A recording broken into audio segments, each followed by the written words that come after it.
Fala galera, beleza? Seu professor Franklin aqui, vamos lá resolver questãozinha do Enem do ano passado, 2025. Uma questão rápida, né? Uma questão de interpretação. Franklin, nós não sei nada aqui que é uma resistência, não sei o que. Vamos lá. A resistência de um fio de platina pode ser usada para medir as temperaturas de 0 a 100 graus Celsius e já foi utilizada como referência para a escala internacional de temperatura.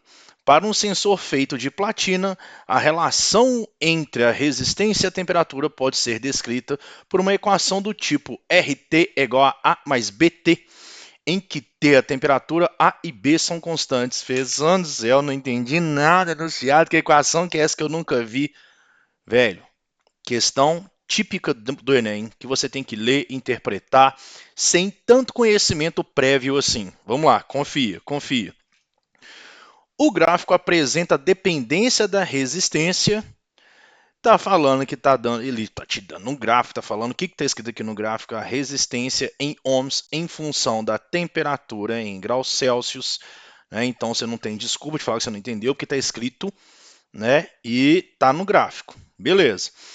Os sensores que apresentam maior sensibilidade, mano, entenda sensibilidade como a maior variação no valor da sua resistência durante o seu funcionamento, durante a sua variação de temperatura. Professor, eu tinha que saber isso previamente? Velho, não necessariamente, né? Igual eu te falei, uma questão que se o seu vocabulário, sua interpretação tiver de boa, você consegue interpretá-la ali na hora. Então vamos. Pega lá o nosso primeiro sensor, o sensor 1. Eu vou pegar ele aqui e olha como que ele variou a temperatura dele ao longo do seu funcionamento. Lá nos menos 50 graus, olha em qual temperatura que o infeliz estava, 225. E olha o máximo de temperatura que ele chegou, velho. O cara foi lá, ó, subiu uma migalha só de resistência, sacou? Beleza, pequena variação. Nossa, professor, não tá dando pra ver direito os números que estão ali, não. Véi, para de procurar chifre na cabeça de cavalo. Termina de ler o exercício, termina de fazer. Vamos lá. Você trabalhou pra caramba ao longo do ano pra você conseguir interpretar um gráfico, velho. Então vamos lá. O segundo sensor, olha como é que ele estava lá no 75 e a resistência dele, o eixo Y, o eixo em pé aqui, variou pra caramba, até os 225. Beleza. Sensor 3. Olha aqui como é que ele começou lá próximo dos 150 ohms de resistência. E lá quando ele estava lá no alto da temperatura, ele já variou lá para próximo dos 170, 175. Beleza. Só que olha as variações de cada um deles. Eu vou rabiscar bastante esse treco. Sensor 4. Sensor 4 ele começa aqui, olha como é que estava a resistência dele. E olha o valor da resistência que ele chega. Lá perto de 150. Beleza.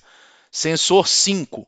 Olha como é que ele começa aqui embaixo e ele altera e chega até esse valor de resistência. Meu filho, minha filha, a questão pediu sensores que apresentam maior sensibilidade.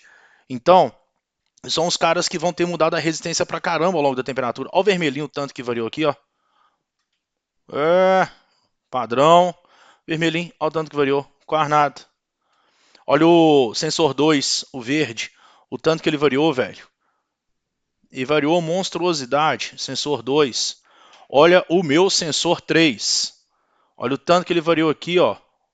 Bem menos do que o sensor 2. Olha o meu sensor 4. O tanto que ele variou. Ele saiu desse valor aqui e chegou até aqui em cima. E olha o meu sensor 5. Ele variou uma quantidade bem razoável, né? Então, quais os que tiveram maior variação de resistência à medida que a temperatura vai funcionando? O 2, que é o verde, e o 5. Se você for olhar, né, os dois têm maior inclinação, os dois têm a maior variação de resistência em função da temperatura que a gente pegou dois trechos iguais ali para todo mundo. Então, resposta, letra E, meu filho e minha filha. Moleza, né, velho?